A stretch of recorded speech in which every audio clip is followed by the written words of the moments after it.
Hello! Тази година Cider Carling излиза с 2 нови вкуса, но няма да ви кажем нищо повече, защото самия Carling ще говори. За първи път в България представяме технологията Audio Spotlight. Нормалните аудиоколони разпръсват звук във всички посоки. Нашето устройство създава високочестотен, концентриран звуков лъч. Когато звукът е концентриран, можеш да го чуеш само и единствено ти.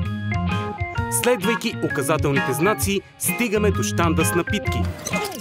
На земята поставихме специален стикер. Когато стъпите върху него, ви очаква изненада.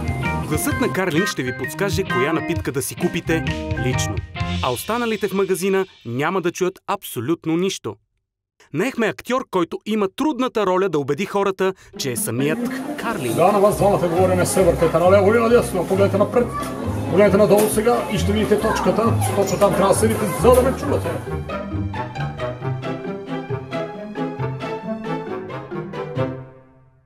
Интересното е дали нашия малък експеримент ще убеди повече хора да си купят свежата напитка.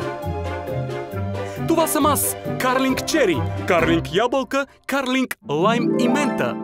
Помахай ми, за да видя, че ме чуваш, пази се от жуците.